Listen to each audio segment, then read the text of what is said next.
안녕하세요. 오늘은 팔꿈치 통증에 대해서 설명드리겠습니다. 병원에 오시는 분들 중에서 팔꿈치의 통증을 느끼는 분들이 꽤 많이 있습니다. 흔히 말하는 테니스 엘보나 골프 엘보를 가지시는 분들이 꽤 많은데요. 꼭 테니스를 많이 쳐서 아니면 골프를 쳐서만 생기는 게 아니고요. 내가 팔을 사용함으로써 요즘에는 팔꿈치 바깥쪽이 아픈 테니스 엘보, 팔꿈치 안쪽이 아픈 골프 엘보를 가지신 분들이 꽤 많습니다. 그럼 먼저 구분을 해보겠습니다. 테니스 엘보는 이 팔꿈치 바깥쪽이 통증이 생기는 질환인데요. 손목을 사용함으로써 손목을 보통 이렇게 사용을 할 때 단순히 손목에 머무는 근육이나 인대가 일을 하는 게 아니고요.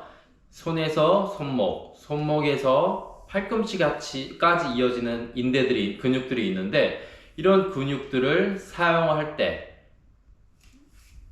팔꿈치에 붙어있는 부분까지 움직이게 됩니다.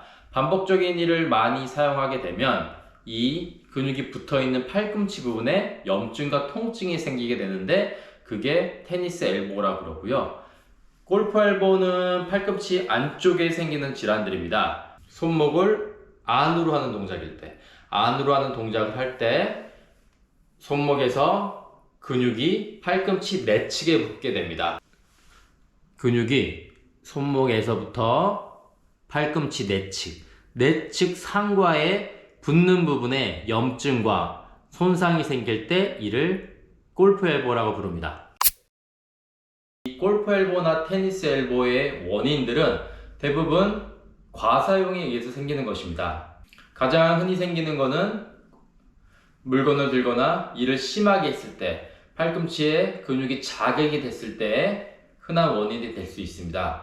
그러한 자극이 강할 때도 원인이 될 수는 있지만 작은 자극들, 평소에 내가 늘 하던 동작들, 그런 동작들이 누적이 되면서 결국은 인대를 약하게 만들게 되는데 그럴 때 테니스 엘보나 골프 엘보가 생기게 됩니다. 테니스 엘보가 생기냐 골프 엘보가 생기냐는 나의 그 동작이 팔꿈치에 어떤 인대 쪽에 자극을 주냐에 따라서 결정이 됩니다. 진단은 초기에는 환자분과 문진을 해서 어떤 행동을 많이 하고 어떤 자극이 있는지를 찾고 신체 검진을 통해서 특정 부위에 증상이 있는지를 파악을 합니다. 그 다음에 엑스레이 검사입니다. 엑스레이 검사를 통해서 염증을 볼 수는 없지만 기본적인 팔꿈치의 구조를 볼 수가 있습니다.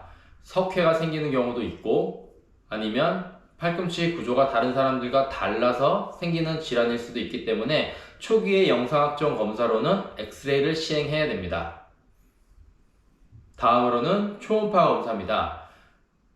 내측 상과염, 외측 상과염, 염증입니다. 엑스레이로는 염증을 볼 수 없기 때문에 증상이 심한 분들 아니면 원인을 정확히 찾고 싶은 분들이 있을 때 초음파로 팔꿈치 주변에 염증을 확인을 해서 어떤 원인에 의해서 생겼는지 원인을 찾았다면 현재 그 염증의 정도를 보고 어느 정도의 치료가 필요한지를 파악하는 것이 굉장히 중요합니다.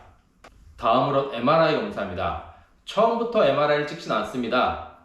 보통 엑스레이를 찍고 초음파를 찍은 다음에 그것에 맞게 치료를 했는데 만약에 치료를 하고 일상생활에 쉴 수 있으면 좋았는데 휴식을 취하지 못하고 반복적인 일을 계속하게 되면 염증이나 손상이 증가할 수가 있습니다. 증가하게 되면 이제는 일을 못할 정도, 일상생활을 못할 정도가 되기 때문에 MRI 촬영을 해서 현재 증상이 약이나 주사나 충격파 이상의 수술적 치료가 필요한지 판단을 하기 위해선 정확한 영상학적 검사인 MRI가 필요할 수 있겠습니다. 다음은 증상입니다. 팔꿈치 통증이 있는 게 가장 기본적인 증상이고요. 테니스 엘보가 있을 때는 팔꿈치의 바깥쪽, 골프 엘보가 있을 때는 팔꿈치 안쪽이 아프고요. 팔꿈치 바깥쪽이 아플 때, 테니스 엘보가 있을 때 손목을 드는 동작, 물건을 들거나 주부들 같은 경우에는 요리를 할 때, 그릇을 들 때, 공구를 들 때 이럴 때 팔꿈치 바깥쪽에 증상이 있게 되고요. 골프 엘보인 경우에는 팔꿈치 안쪽, 손목을 안으로 접는 동작들, 손을 목으로 물건을 드는 동작들, 심할 때는 세수를 하는 동작들조차 심한 통증을 유발하는 경우도 있습니다. 초기 치료로는 휴식과 약물 치료도 효과가 있습니다. 생긴 염증을 가라앉히고 염증이 가라앉고 휴식을 충분히 준다면 손상된 인대, 염증이 생긴 인대가 자연적인 회복 치료를 할 수 있기 때문입니다. 다음으로는 체외 충격파 치료입니다. 체외 충격파 치료는 골프 엘보나 테니스 엘보로 염증이 생기고 손상이 생긴 조직에 자연적인 치유가 더디거나 느릴 때, 손상이 커서 그 회복이 늦을 때에 충격파를 줌으로써 조직의 재생 반응을 도와줍니다. 그렇게 되면 자연적인 치유보다 훨씬 빠른 효과를 기대할 수 있기 때문에 그 기간의 통증과 불편함을 빠르게 해결할 수 있는 치료입니다. 체외 충격파 치료는 부작용이나 금기증이 거의 없기 때문에 요즘에는 누구나 할 수 있는 치료입니다. 다음은 주사 치료입니다. 요즘엔 주사도 다양합니다. 과거에는 생긴 염증만을 효과적으로 빨리 가라앉히려고 빠른 효과를 보려고 스테로이드 치료를 많이 했습니다. 하지만 요즘에는 그러한 스테로이드 치료보다는 인대 자체의 회복을 돕는 프롤로 치료를 많이 하고 있습니다. 프롤로 치료는 고농도의 포도당 용액을 손상된 인대의 고농도의 포도당 용액을 손상 부위에 집어넣으면 인대를 회복하는 걸 도와주기 때문에 단순한 통증 치료가 아닌 근본적인 인대의 회복을 도와주는 치료입니다. 증상이 있을 때는 병원에 내원하셔서 나는 약물 치료를 할 것인지 체외 충격파 치료를 할 것인지 주사 치료를 할 건지 결정을 해서 내 증상에 맞게 치료를 한다면 증상은 빠르게 회복을 할 수가 있습니다. 그리고 이렇게 병원에서 치료하고 난 이후에 내가 할 수 있는 생활 습관, 운동들이 굉장히 중요합니다. 치료하고 증상이 좋아졌는데 돌아가서 그동안 내가 하는 동작이나 일들을 그대로 하면 당연히 재발할 수밖에 없습니다.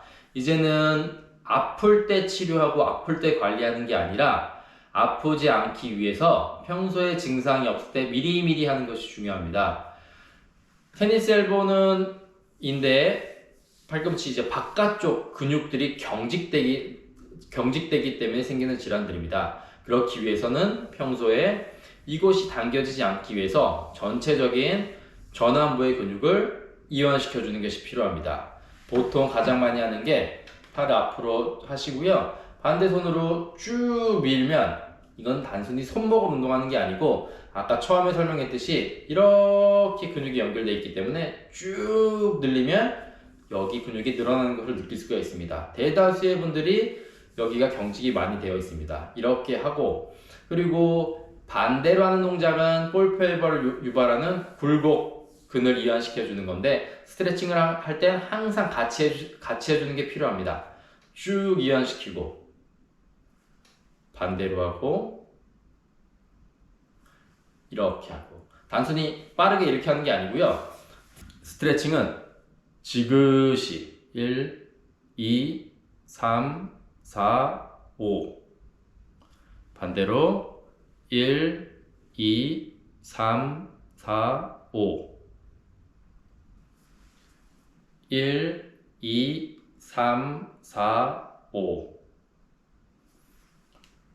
1, 2, 3, 4, 5 1, 2, 3, 4, 5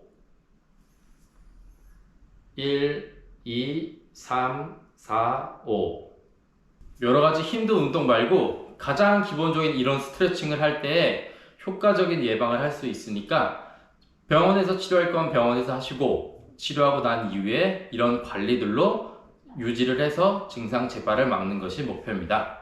감사합니다.